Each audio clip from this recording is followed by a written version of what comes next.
Thanks, John. We're now in open session, so we'll wait just a moment and let the technology catch up to us. April, you'll let us know when we're ready to go.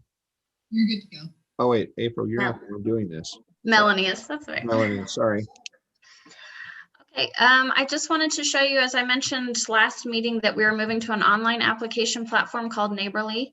I'm working with them to finalize our RLF program, but I just want to give you a quick preview of that. Let me find that. One moment.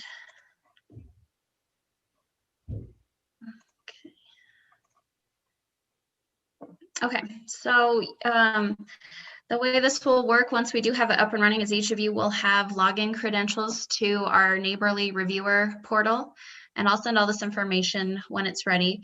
And then essentially you'll be able to go to the dashboard and find loans or applications for loans and be able to review that information. So you'll see here on the left-hand side is sort of the guide to the application. This is just the program overview for the applicant's information. And then it's just broken down their contact information, business information. So we essentially took our hard copy application and moved it to Neighborly. So you'll see all of that here, personal financial statements, things like that. This is their loan request details. We'll probably move this to the top of the list here. And then also the list of their required documents. So hopefully this will make it much easier for you to navigate to whichever documents and information that you're looking for as you review the applications. So it will just be for you to access applications and review the information. We don't have any scoring criteria, so there's nothing for you to score in Neighborly or do anything else. It's just to access the information. If you want, I can still compile this into a PDF and send that to you if that's easier for you. But hopefully this will be a good tool for you to view our applications. Do you have any questions about that? Is there an opportunity for you to put in a field where once we've reviewed it, we can check it off so that we know who has and has not had a chance to look at this? I can ask, yeah, probably so. Or a section to make notes or ask questions. Sure. Will this send out automatic updates to the members so that we know someone has applied, et cetera, or will you manually send that out to us with a link to come back to Neighborly? As the administrator, I'll be the one who gets those notifications, but then when we do have applications ready for you to review, I'll send that out to you. Okay. Yep. Yeah, Jessica, this is I've used the program and I think it's a great program. Oh, good. This, I think, will also up my game a little bit. There's been more than one occasion, and I won't tell you how many, where I've showed up at the meeting to learn about the business in the meeting rather than do my homework ahead of time. Sure. It's an opportunity for us as a board to up our game just a little bit, so that we, it's not just Brad that's read all the details. Yeah, that sounds great. Yep. So I'll work on that. You just dissed everybody. I'm in good company. Jessica, are you folks going to take all of your grant software and move it to this platform as well? We are moving. Yeah, we are moving forward, but we're still using Zoom grants for reporting on existing programs. So our past year CDBG and the CARES Act grants. But yeah, moving forward, we're probably going to use Neighborly for all of it. And with Neighborly, what is the subscription cost per year? Is it expensive or? We pay a user license fee. So for each administrator, there's just two of us. It's $1,500 a year per user, and then we did pay a setup fee. Wow, not bad. No. Yeah. Between all of our programs, it's a pretty minimal cost to each one. Yeah. Okay, great. Yeah. So once it is all ready and I follow up sort of on these features that you've asked about, I'll give you a walkthrough demonstration of it so that you feel comfortable knowing where everything is and how it works. So is there a scoring back to Brooke's questions about where we ask questions, or we'd like more information about this? Is there a method for us to score? We talked about trying to standardize how we approach each of the applicants so that there isn't so much of an arbitrary kind of lick your wind and hold it to the prevailing, lick your finger, hold it prevailing wind kind of judgment.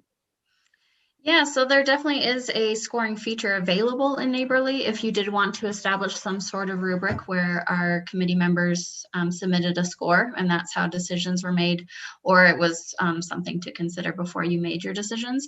We could definitely establish that in Neighborly if you want to implement a scoring criteria. I guess it'd probably be the latter. I think that the board would still want to have, you know, a voice in a conversation. Because if it's just a rubric that produces a yes or no, then, you know, why have a board? Yeah, absolutely. So I'll show you the other item that I sent to you is this RLF loan considerations. And so we had presented some proposed topics for the board to consider for each application. And again, that effort to add some consistency to the review process. And you provided lots of great feedback. So we compiled that into this document. And I think it's from Wynn's feedback, there's sort of 7 main categories of information or questions or considerations for each application. And so what we had thought was, you know, the board could either make this into a scoring rubric or could just adopt this as the sort of guidelines for the board to consider as you review applications, meaning you don't have to ask these questions. You can ask questions outside of this, but that this is sort of an agreed upon list of information that each applicant should be prepared to share with the committee. And that it's something that you consider as you do your deliberation and decision making. And then another item we here as staff at MAG thought might be helpful is if we provided this list of categories and potential questions to the applicants, which would give each of them sort of a fair chance to come prepared to the meeting with the information that you're looking for. I think that may lead to applicants who maybe aren't as savvy in this type of environment really coming as prepared as they can and having an equal chance to receive the funding, and also the board getting the information that you need to make a decision. So it would be my suggestion that this is adopted or something like this as a consideration. But like you said, probably not number scores that lead to a yes or no. Yeah, you could also, Jessica, hit a threshold. Above a threshold, we meet and discuss it. Below a threshold, they need to do more information, or we just don't, it doesn't qualify. Yeah, absolutely. Approval. Yeah, I think thresholds are a great idea. Jessica, if you're going to share this with the applicant, so they can be prepared. I noticed that you picked up some of the stuff that I sent over, and some of the terminology, and it may be unfamiliar with them. If you would like, I'd be happy to edit some of those things. Sure. And kind of substitute a definition so that it's maybe a little easier. They may not understand like the term product market match or net buyer benefit. Yeah, that would be great. I didn't want to delete anyone's contributions. I wanted the full committee to be able to see all the suggestions, but I think if we are going to adopt this or share it, we should probably fine tune it a little bit. And I'd be happy to fine tune my stuff on it. And if you, well, actually, Brad, if you're going to go through it, would you mind just, because you probably have held more funding meetings with potential recipients in your other capacities than all of us combined. Would you mind taking a whack at this and putting it in layman's terms? Any language that you feel is obtuse or is not. Oh yeah, I'm happy to do that. Yeah, I don't think it'd be, but I think if you're going to bother with yours, do you mind just looking at the whole thing? No, that's absolutely fine. I'd be happy to do that and make some suggestions. And if we can, Wynn, I'd like to, after this meeting, I'll send you an email. I'd like to get together with you and we can discuss this and some other things related to the RLF. Sounds great. We just haven't visited a long time and there's some stuff going on I want you to know about. Yeah, it's a whole new year and we haven't spent any time. Great. So Brad, I'll send you the Word document of this to make that easy for you to edit. That would be great. Thank you. So as far as the process going forward, do you want to have Brad make those recommended changes and then the board can vote to adopt this and share it with applicants? Or how would you like to handle that moving forward? We can take it back and also put together a proposed scoring rubric or. Yeah, for you to respond to? I would suggest that in that passive, if would anybody else want to be participating in a conversation around a rubric? Creating a threshold that just tells if you don't have your financials, don't bother. That kind of thing. Without these mandatory documents, you don't qualify. Without answering these key questions, you don't qualify. And it's just you reach a threshold where you qualify or you don't to be reviewed by the group. I've got a couple of rubrics that we have used, and I'd be happy to share those with you to see if anybody's interested in those. One's fairly straightforward and simple. One's a little more complicated. And there's some other outside information that could be brought in that the people could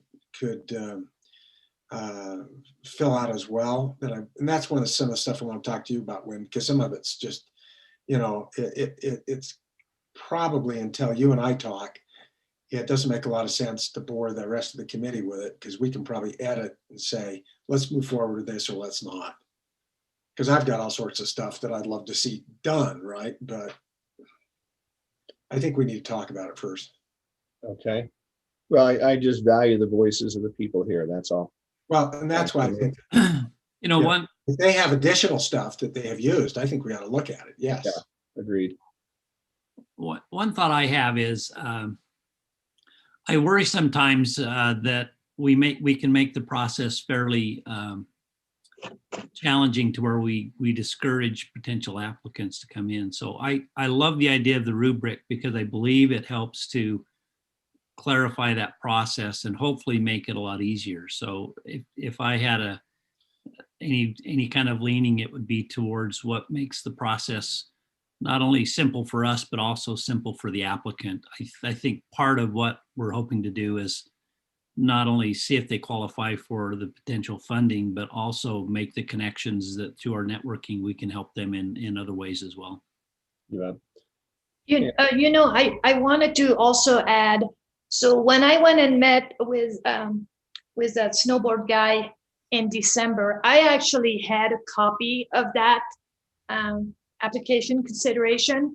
And because he had made his presentation, I knew what he had already covered, but I used it as almost like as a reminder for me as I was doing the interview on behalf of the board for the more detail to help me get more information before I was making the recommendation. So I think that's also something we could be thinking about, because I thought we had basically adopted where once they do their presentation, we still have one board member or two go and meet with them personally. And so I just took the opportunity to use this form to help me, and that was quite helpful, honestly.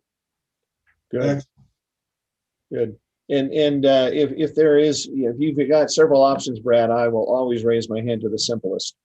Yes. One thing that we did, we just launched our funding program at Solid Community College, where we're giving a little bit of money away, and we forced all of the applicants to meet with the SBDC. And we kind of gave them a checklist just to go over, similar to what this is. It was a lot smaller, but it did a couple of things. First of all, it got them plugged into the SBDC. And the second thing is all of the three applicants that we had for our funding, their financials were really good. And then moving forward, they now have that contact to help them, execute their plan. So I'm just throwing that out there. It could be a quick meeting. It's more, introduction, but I think getting them plugged into resources early on will be helpful. Agreed. Yeah, and we had actually talked about making a requirement that they either have a letter of recommendation from an SBDC counselor or that they have a meeting arranged with them before coming to interview. So we can definitely implement that if that's something you still want to do. Well, it helps as a vetting process. It also endears us to a network that some of the group here belongs to, that I think is a good is a good network. So, Agreed. okay. So, do we propose, anybody want to, do we have a motion to examine this and certify this as a foundation upon editing for our use, and then the creation of a rubric that we would use to, that people have to hit a certain threshold. Some things mandatory, other things optional, in order for them to appear before the committee.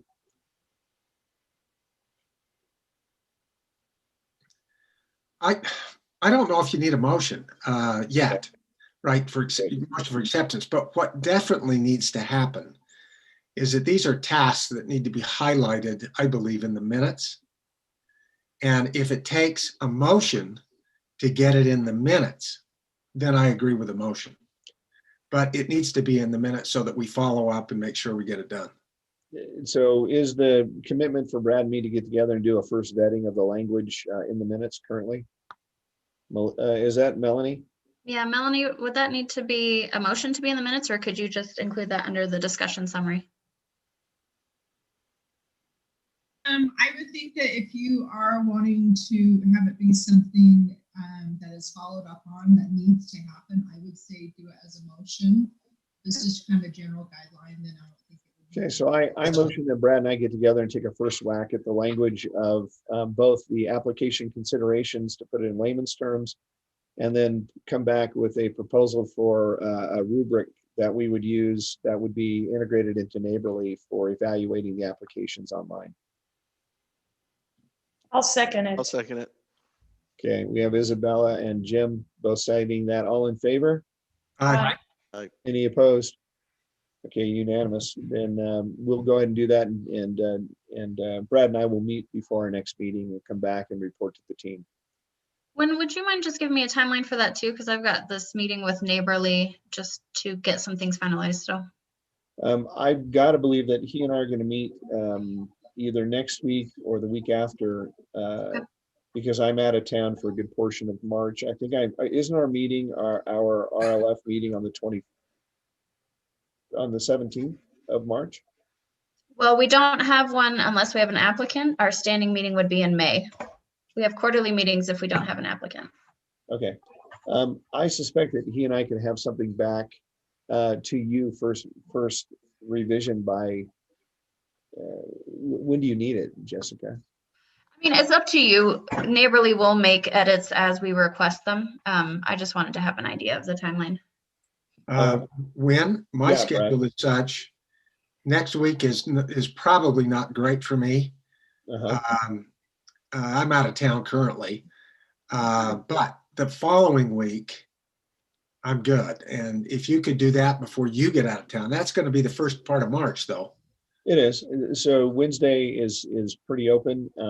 Just know that at any moment between then and Friday at midnight, when the legislative session closes, I get called into these weird meetings. So No, I understand. so why don't we plan on lunch on the 3rd, and then we can probably have a first draft to you, Jessica, by that Friday. Yeah, and there's absolutely no rush on my end. I'm just trying to time some of those changes in Neighborly. It's a bit of a process back and forth. What I'd like to do is get that up and running so that we can then go advertise through the SBDC and what's left of the BRC networks, to be able to have people apply for these. I think the reason we have $400,000 not currently in play is that we aren't doing anything to advertise deliberately. So Right. but you want to have the processes in place before you scale, right? Yeah, absolutely. That's why I want to get it done sooner than later. So I'm always willing to commit and not deliver. It works for me great.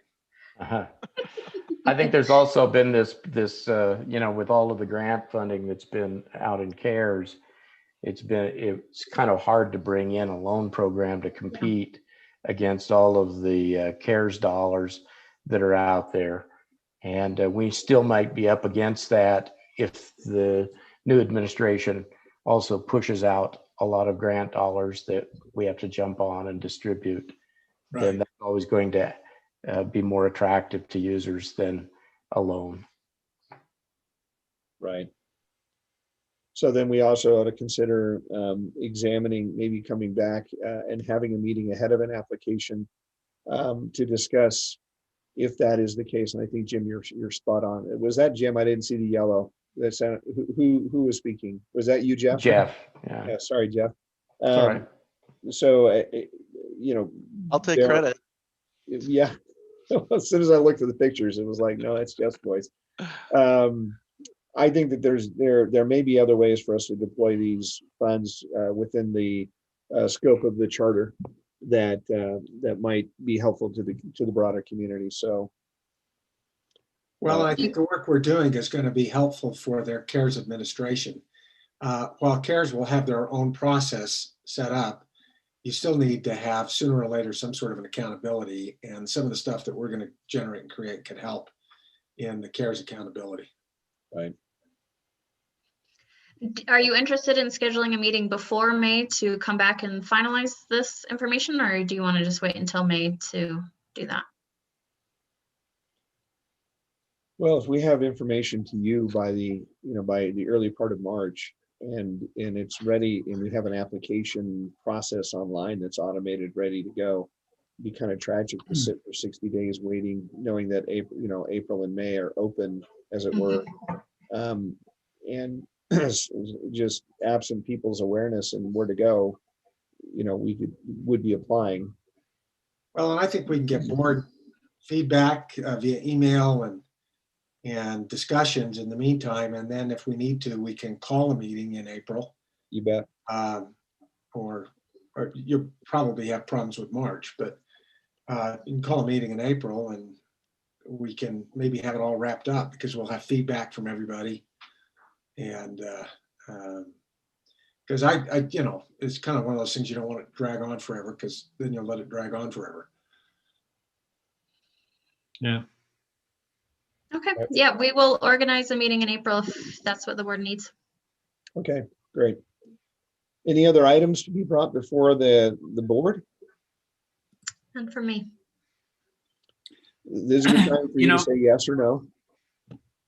I'll just add one other thing I heard the other day. Was I was kind of meeting with some of the folks at Orem, that they've got a fairly large amount of money in their revolving loan fund as well now, that they received from the care package of some sort.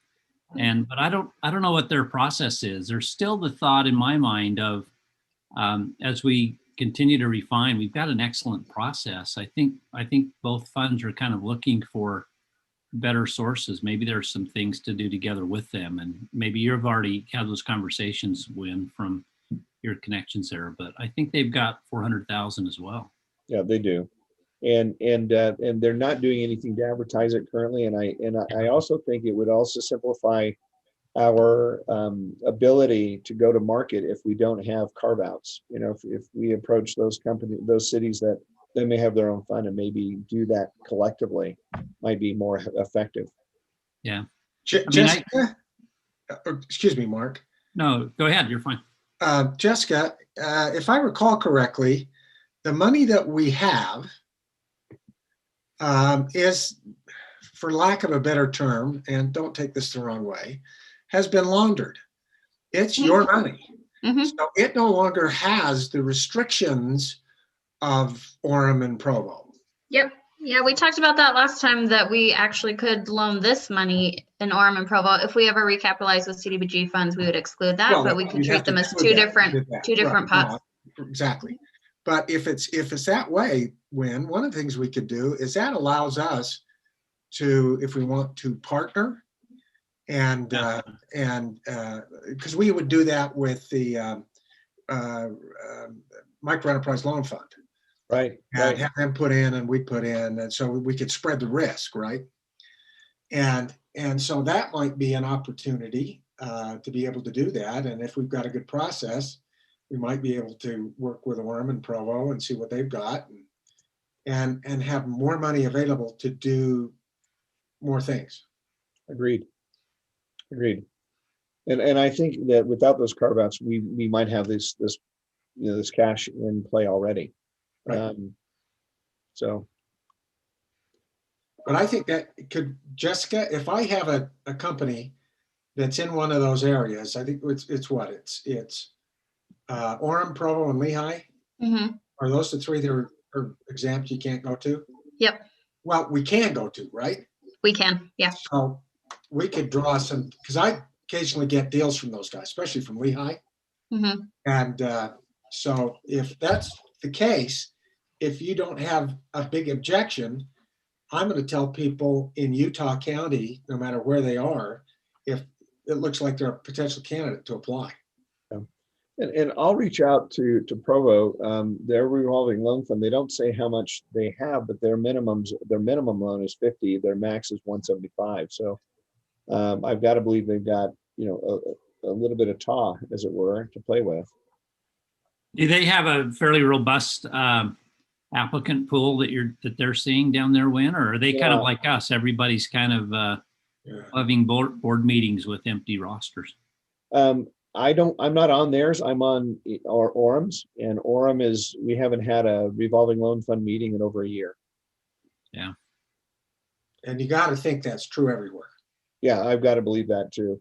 But I'm going to reach out to Cameron, who's the contact, Cameron Christensen for Provo. And I certainly know the individual at Orem.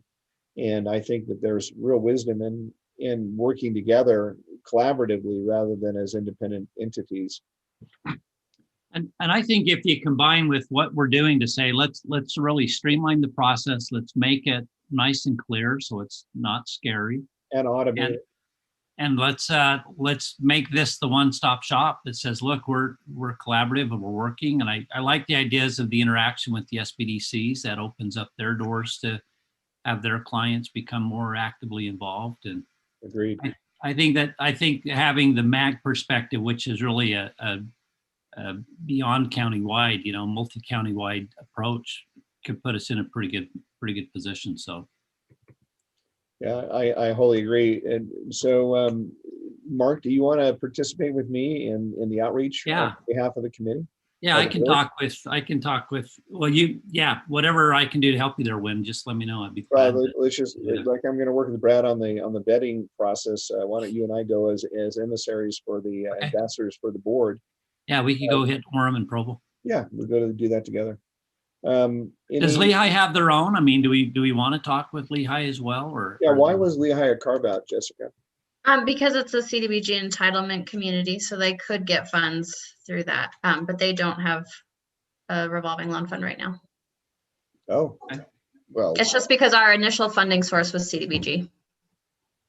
Well, I say that we try to become the CBDG or the revolving loan fund conduit for everybody in the valley. I think they would appreciate the streamlining, and then we don't have carve out. I mean, there's possibility if we could work with the current Chamber of Commerce. I know Utah Valley just went through a pretty significant reorganization, and they're really doing some good things now. And you've got the other Chamber of Commerce up in Heber Park City area. Right. I think we could also get a little bit of time and publicity through those organizations. Is there anybody else on the board that would like to join us in that effort? I would. Okay, Brad. Right. Anyone else? Brooks? Oh, Brooke. It's your iPhone volunteering you. No, it's Brooks. Okay. I'd be happy to participate since my office is down here in Orem, Fantastic. in the heart of it all. And Brooks, So- I don't think we've met, have we, in person? Not in person, No, we should do that. so All right, I'd be happy to participate. I'll sponsor a lunch where everybody wants to come together around a conversation on this, and then we'll develop a strategy. Anybody want a motion that we have this informal committee of executive committee of myself, Brad, Mark, and Brooks? And again, anyone else that would like to join, just raise your hand, and we'd love to have you participate. But was anybody willing to motion that this committee meet together to strategize around potentially a unified regional application process for all qualifying loan funds? So move. Brad's moved. Anybody willing to second? I'll second. Yeah, great. Mark and Jeff have both seconded. Those in Take favor? Jeffy's, yeah. Those in favor? Aye. Any opposed?